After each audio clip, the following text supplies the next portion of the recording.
mine is to thank you, first Balozi and the team at our embassy here in Algiers. Thank you very much. On behalf of all of us, you have made our stay here very comfortable for the last 2 days. Actually, we really appreciate that despite our mission being not having so many staff members, you were able to organize for us to have a good stay here for the last 2 days. Let me also take this chance to thank the student representatives who have come to this breakfast meeting. We had asked to see you because we had a very short period here. We were only here yesterday and we are leaving today. And we understand that some of the students who are studying here live outside Algiers and they study in universities which are a bit far away. So it was not possible to organize to meet all the students. That would have been the best arrangement, and we hope that next time we can spend time to meet all the students if possible, because we are not a very big number, although the number is growing. We are grateful to the government of Algeria for extending scholarships to Kenya and Kenyan students. That's a good gesture, and I think we're increasingly also offering scholarships to African countries actually. So it's mutual, and I think going forward, we don't mind also having a few scholarships for students from here to come and study at home. The reason is Africa must learn to build itself. Africa is a big economy, 54 nations, 1.4 billion people, is a huge market. Africa is even a powerhouse intellectually. It's only that we have not harnessed the intellectual resources of Africa properly. And I think history has been distorted. You may want to know, for those of you maybe who are not historians, that one of the oldest universities was established in Africa, the University of Timbuktu. Yes. Many centuries ago. It is older than Oxford and others. By far. And we had great mathematicians in those centuries who had mathematical prowess that was globally acclaimed. Africans, black Africans living in Africa many centuries ago. We had like Mansa Musa. Absolutely. We had traders, commercial people like Mansa Musa, the richest man to have ever lived, richer than the Bill Gates of today. Yes. People who made a caravan from Mali to Mecca with thousands of camels, and everywhere he went, he was buying his way, so that he could pass other kingdoms and giving people gold. And he had a lot of gold, a lot of wealth, and he never exhausted his money, all the way to Mecca. Okay, so we have people who invented, great medical doctors from Egypt. Okay, look at the architecture of Egypt, for example. And you can go on and on and on. So from business to mathematics to medicine to all the fields, we've had a lot of innovations from Africa. But I think history has been convoluted to look as if we are intellectual dimwits and we play second fiddle to other parts of the world. That's not true. So we must develop people-to-people ties and have exchange programs within Africa. I dare say that in some respects, in some disciplines, we are ahead of Algeria. But in others, they are ahead of us. And that is the truth. So the best thing is for us to learn from each other. Where they are strong, they help our students to access those, that expertise and that training. And where we are strong also, we do vice versa. Listening to the president of Algeria yesterday, is a very strong Pan-Africanist. He believes in Africa, and he is very deliberate in terms of engagement. We had occasion to have a bilateral event, bilateral meeting with him yesterday, with some of my brothers here in the delegation. And Algeria is keen to opening up more to Kenya and other African countries in trade.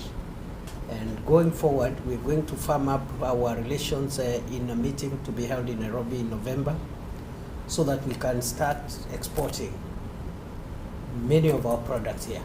And they are keen to buy our coffee, to buy our tea, to buy our meat, to buy our powdered milk, to buy our avocado, our citrus fruits.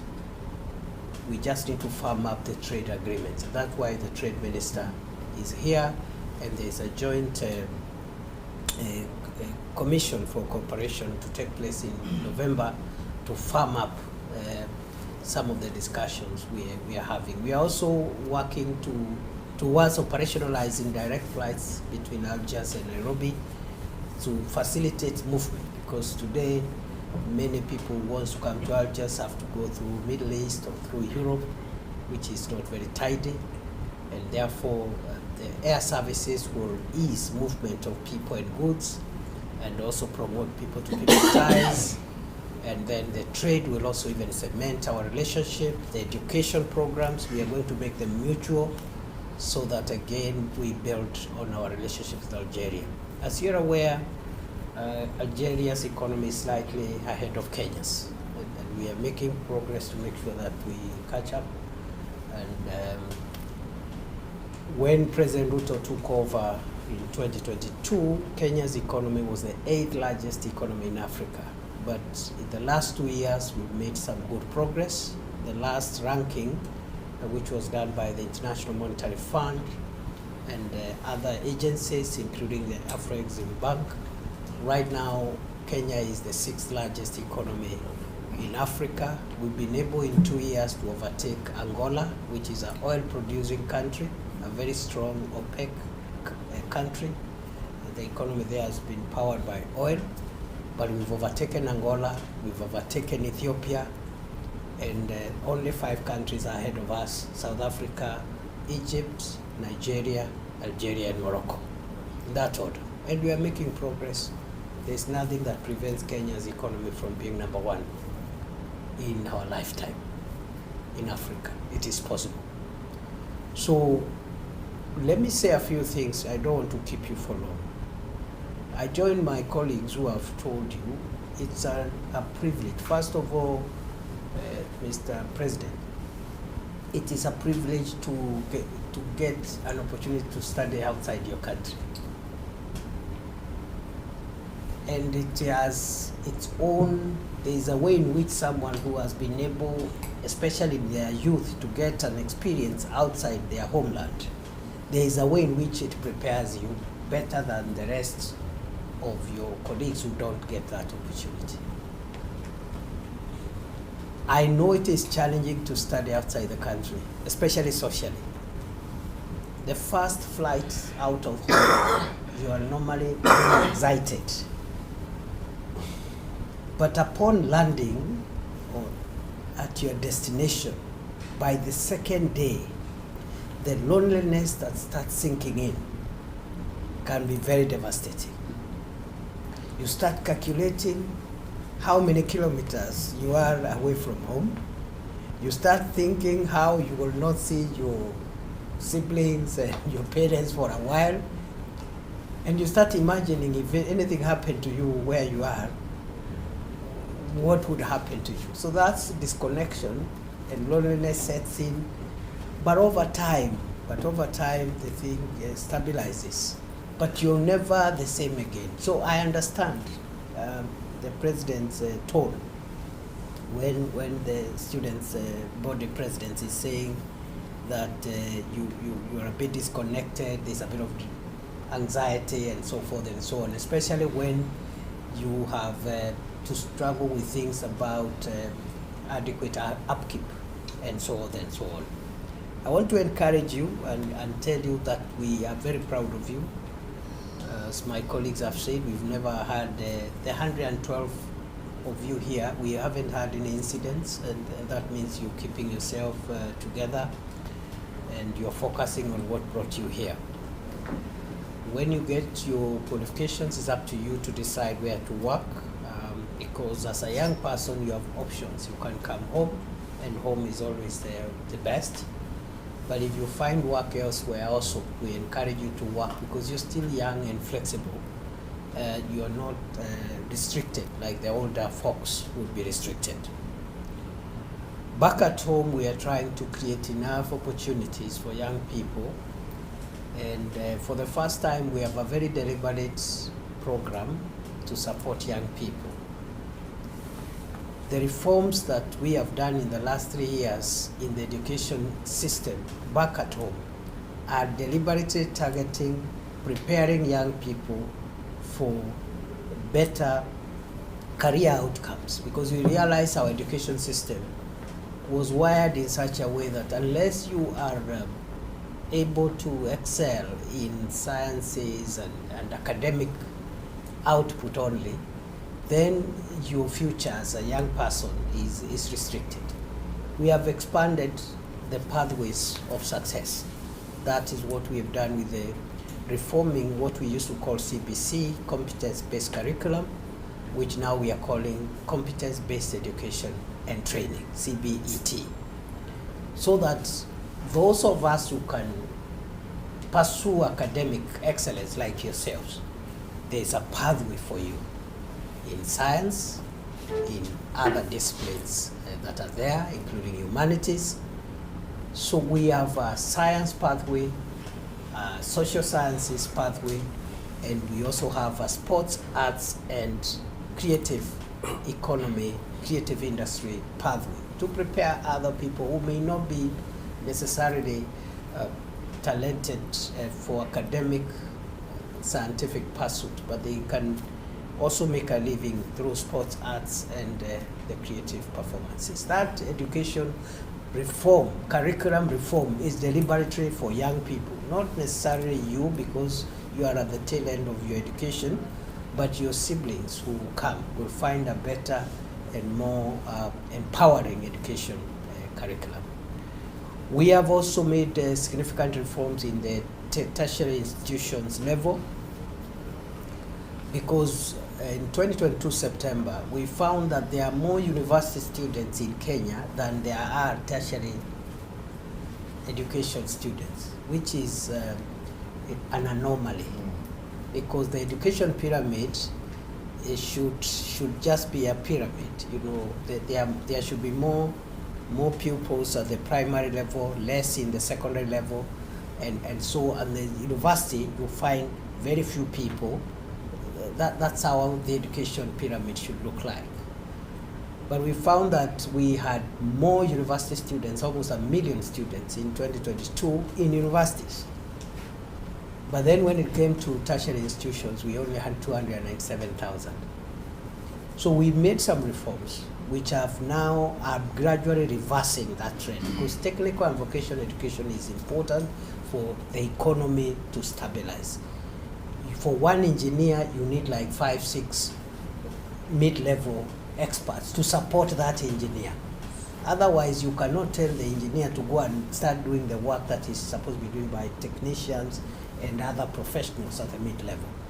So today, that number in tertiary institutions has risen from 297,000 to 718,000.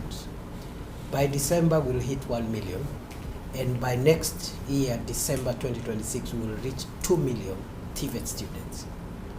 That has been done deliberately First of all, we have modularized the program. Modularization means we have come out of a situation where you had to go to college and study for 3.5 years before you get your diploma in a tertiary institution. Many of the people who require technical and vocational education are usually people who already have some knowledge, but they just want to be certified and to qualify. So they can go study for a module, go back and continue what they were doing, and then they come back, do another module. Over time, they can even spend 5-6 years, but over time they accumulate enough modules and they qualify to get the certification. So we have introduced what we call recognition of prior learning policy. We have also introduced something called dual training policy, which makes it mandatory before you graduate, you must have industry experience. So that TVET space, again, we are doing well. At the university level, back at home, we have also worked on the funding model to make it more student-centered as opposed to course and discipline-centered. You know, before we had what we called the differentiated unit cost, where you say to study medicine, this is the money we need to fund the university per student. Without asking, this student you're saying should get, let's say, 600,000 shillings a year to study medicine. Whose child is it? Is it the child of the deputy president?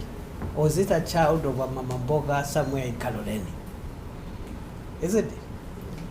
If it is the child of the deputy president, let the deputy president pay 600,000 shillings for the child at the University of Nairobi. Don't just give money for students in universities without asking whose children are these. Some of the children who come from academies where they are paying huge amounts of money, some of them in the British curriculum schools, where the the parents were paying 1 million shillings per term, like St. Andrew's story. But when they go to study medicine at the University of Nairobi, they are competing for funding and bursaries with poor students from Turkana, from Kithure, from Kaloleni, who have made it to study medicine, and the first time they saw a microscope was on examinations day because the school they were in did not have a laboratory. They went to do examination in a neighboring school. That is the first time that child saw a microscope. They qualified to do medicine, and now they are competing for funding with a child who was in Riara School, Makini School, or the Brighton. So we are working on the funding model to make sure that universities are stable, and also we have it is student-centered. We are funding the student depending on the needs of that student. So I just want to encourage you, we are making those reforms. But in terms of where you are now, because you're already here, and the key thing you're looking at is what opportunities there are for you. We are working to improve and add more opportunities in the economy to make sure we absorb as many young people as possible into the job market. And we have about 5 programs for job creation, some of them unskilled and semi-skilled job creation strategy, like the Climate Works program, which is now employing the first 200,000 young people will be employed this month. Then we are also increasing the number of workers we are employing in the public service. You've heard about how phenomenal we have been able to reduce the number of jobless teachers. We have now employed 76,000 teachers. We'll add another 24,000 in December to make 100,000 teachers, which is a record in 3 years, because we've been employing 4,000 teachers before, 5,000 teachers a year. Now we will do 100,000 in 3 years. Now 100,000 teachers is 30% of all the teachers that have ever been employed in Kenya since independence. In other words, between 1963 and 2022, we had employed as a government 300,000 teachers.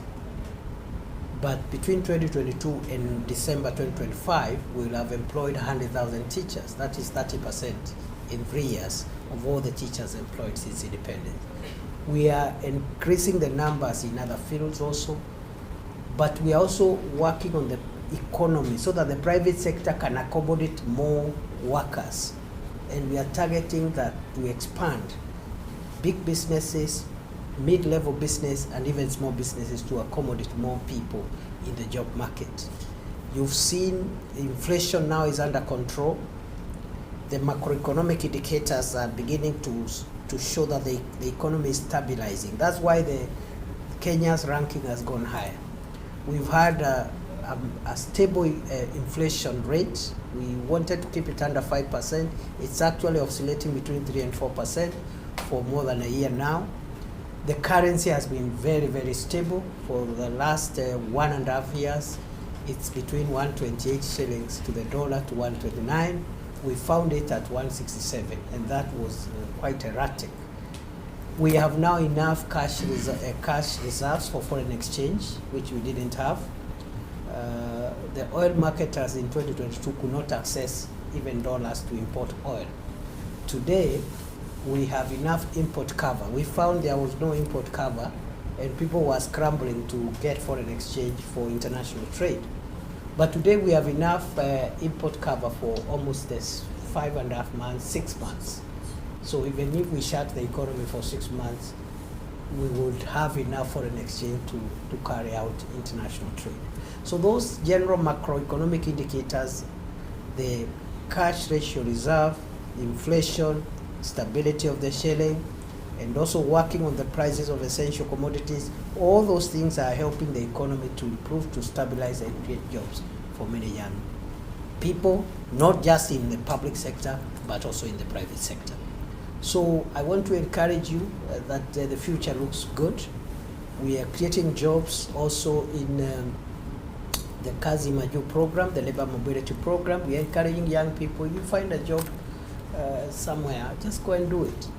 And we've already negotiated 6 bilateral labor agreements, and we are negotiating another 13. We will also explore whether we can negotiate one with Algeria, a bilateral labor agreement, so that before we send our young people abroad to work, we know where they are going to work, who is their employer, the salary, and we have a plan to repatriate them should they get into trouble. So we have already signed 6 bilateral labor agreements. We are negotiating another 13 to make a total of 19. Nothing prevents us from trying to explore the Algerian labor market now that the Algerian economy is looking at opening up even for in matters of foreign labor. So we are creating jobs through the labor mobility program by placing young Kenyans who can find jobs abroad. The last 3 years, we have now placed 430,000 young people in various countries. We want to push that to 1 million young people. And we also want to expand, especially those of you who are in engineering and architecture and construction industry. We have a very, very robust housing program. The affordable housing program is one of the best in the world. And I promise you that program in 10, 15, 20 years, 30 years will push Kenya from the third world to the first world. If there is one asset that whose value, if you have many Kenyans owning their own homes, even if it's a part-paid mortgage or it's a fully paid house, you will automatically improve the Human Development Index. That's how Singapore, Malaysia, and South Korea found itself to the first world. Because in Singapore, for example, 99% of citizens are home owners. So if you value the Human Development Index, a person who owns a home, even if that home is 1.5 million, 2 million, that asset alone is a wealth creation trigger. So we are in that housing program and market construction program and hostels program we are constructing for students using the housing fund, we have already employed young people now who are working there, oscillating between 320,000 to 350,000, depending on the number of projects ongoing at a particular time. We want to push that program to be able to absorb 1 million young people as architects, engineers, quantity surveyors, plumbers, electricians, masons, and even casual laborers. If you have 1 million young people in the affordable housing space, 1 million young people in the Kazi Maju labor mobility program, then you have another 1 million young Kenyans in the digital jobs program, which we are also pursuing. We are constructing digital hubs across Kenya. Right now, the number that we are working in the ICT hubs is about 185,000, but the potential is so huge, we can push that to 1 million young people in a very short period of time. So if you have 1 million young people doing digital jobs, 1 million young people doing work abroad, 1 million young people under affordable housing and related program, then you're beginning now to reduce the pressure of unemployment and the pressure of lack of income opportunities. So good people, the country is headed in the right direction, but we need to sustain the momentum, not for 5 years, not for 10 years, not for 15 years. We need a generation. If you look at the history of countries that has moved from poverty to greatness, you need at least 30, 40 years of uninterrupted, well-crafted policies and programs. Not every 5 years there's another government which comes with new programs, and that has been the tragedy of Africa, the tragedy of disruption. So if we sustain the agricultural transformation program, for example, which is beginning to yield fruits, and we are grateful for Algeria because Algeria gave us some fertilizer, some 16,000 metric tons of fertilizer, free of charge as a sign of friendship. And as we firm up our trade agreement, we want to see whether going forward under our agricultural transformation program, we can use Algeria as one of our sources for the supply of affordable fertilizer for our agricultural transformation program, and other areas where Algeria is stronger than us, like pharmaceuticals, even as we export our tea, coffee, and fruits, and even English teachers. I am informed that Algeria now is considering switching to English as the mode of instruction in schools. We have very good Kenyans, English speakers and teachers who, again, that is an area where Kenya can benefit from this friendship. So good people, I can talk forever because I believe we are doing many things, and we are doing many things right. We may not be perfect. No government is perfect. No human organization is perfect. We are work in progress. But as we are work in progress, we must have faith in our country. And yesterday, somebody told us that if you don't trust yourself, you will never earn the trust of other people. If you don't believe in yourself, if you don't believe you are okay and you are good, other people will never think you're good. So we are on course, and whatever input you want us to put on board, please tell us. We listen. We are not perfect. We can improve. Every citizen has something they can do or say that can add value to our national development. What we will not encourage is disruptive behavior like violence, like lawlessness, because if there is breakdown of law and order, then we lose out. Even the country that we want to create, we will not create it because the country will just go. So I like the suggestion that was given by Waziri Lee Kinyanjui.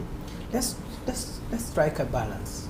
And the balance is please, young people of Kenya, wherever you are, nobody should tell you not to ask the hard questions.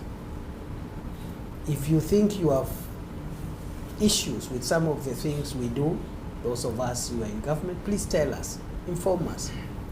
But what we will not be encouraging is people hiding under making the country better, to ruin the country, to run down the country and to endanger this public safety and things like that. So we are good. Tumesikia muko na maneno, and we will do something about the things you have said. And I want to take responsibility for those issues, so that going forward, working with the colleagues and both in the executive and in parliament, we will tackle that equivalence qualifications issue. That's not a difficult issue. And it's not just affecting you who are studying out of the country. It's even affecting some of the universities at home. And because of a disconnect between the professional bodies and the university, the council, the Commission for University Education, we have a disconnect. The Commission for University Education is the one that tells the universities, you can offer this course, you can offer engineering, you can offer law, you can offer medicine. But to practice medicine or engineering or law, you need the Kenya Medical Practitioners and Dentists Council. You need, if you're practicing law, the Council for Legal Education, isn't it? And the Law Society. The Law Society. And the engineers, you need the Institute of Engineers of something, isn't it? So we must link the three: the university, the Council for University Education, and the professional, the people who decide who practices. They must be aligned before you start a course, that this course is adequate to make you what you want to become. That's where the gap is. And Parliament will be very useful in terms of giving us the legal framework for that. So I will take responsibility for that. I will work with everybody now to, the ministry and everybody to make sure, and of course with the support of the Speaker here in Parliament, we will correct that, not just for Algeria, but across the board, for all, especially the professional courses where you need a professional body to accredit you or to license you to practice your profession. You are saying that you need a bit of support to supplement your upkeep here.